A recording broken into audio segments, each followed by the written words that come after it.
Hey everybody, I think Stephen's going to be just fine, but that could have been much worse.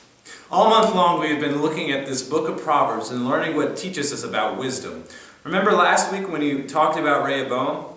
Rehoboam was King Solomon's son and a ruler of Israel. But when he chose to take the advice of his foolish friends, his kingdom was torn in two and he was left with much less land and people to rule.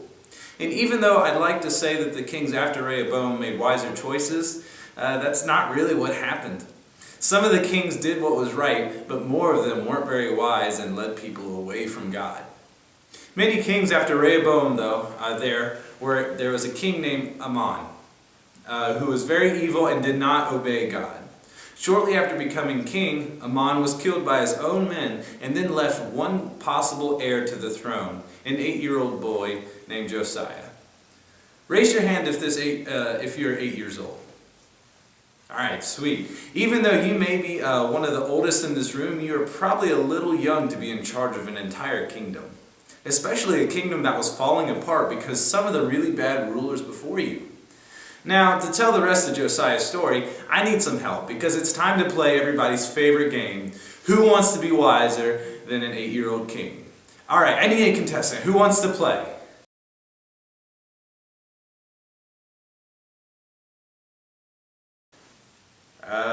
Alright. Abraham, it's all you. Alright, Abraham.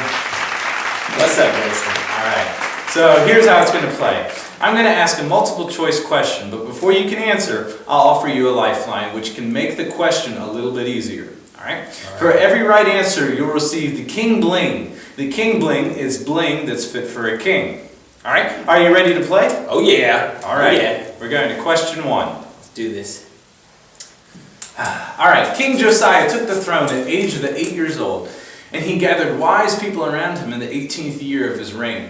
He started rebuilding the temple, which had been ruined by the previous kings. Your first question is this: what did Josiah's advisors find while rebuilding the temple? Was it A, a pogo stick, B, a sack of This Old Temple magazines, C, a scroll of God's Word, or D, a brand new car? Now, before you go and answer, let me help you by using one of the lifelines. Alright? So let's use the 50-50 and delete 50% of the answers, okay?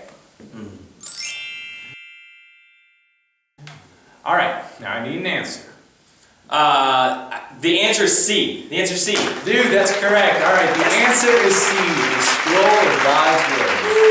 You see, as they were cleaning out the temple, they actually found a copy of some of God's Word. And it had been long forgotten by the previous kings. And when they brought it to Josiah, it made him sad. He realized how far his people were from God. Alright, great job. Here is your king bling. Your king bling, which is bling that's fit for a king. Alright, and this is his nice sash. Sweet. Yes. Alright, so let's move on to the next question. After hearing God's words written in the book and realizing how far away his people were from God, Josiah was looking for advice on what he should do as king. Your question is, what did Josiah do for advice? Did he A, ask a complete stranger, B, look inside a fortune cookie, C, ask the Lord for wisdom, or D, buy a brand new car? Alright, before you answer, let's use a phone-a-friend lifeline. The friend you'll be phoning is Emily.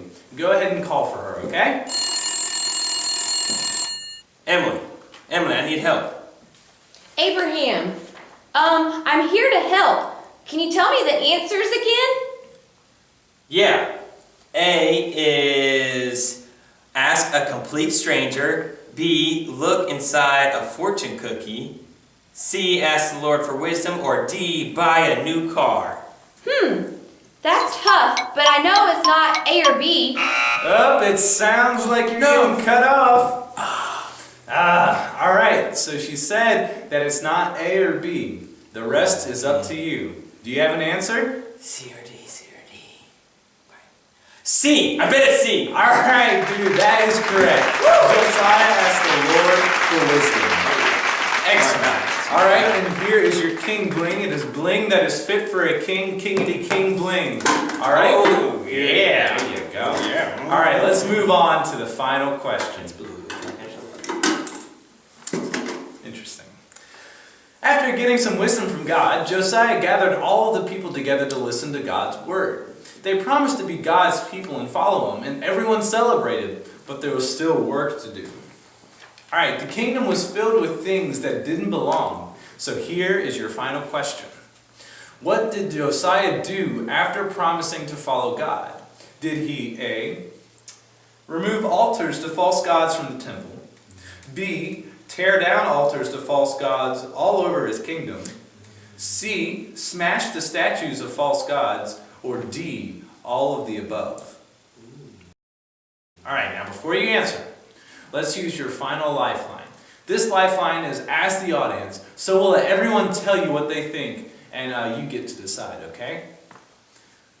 Okay, audience, what do you think? What do you think? Come on, let me hear it. Let me hear it. I think I hear a lot of D, all of the above. But what do you think? What is the answer? I'm going to go with the audience on this one, D. All right, there you go. That is the correct answer. The answer is D, all of the above. After Josiah and his people renewed their promise to God, he went through the land and removed anything that had been set up to worship false gods. Josiah was serious about the promise he had made, and it was a wise choice to follow God. Sure was. He's a smart guy.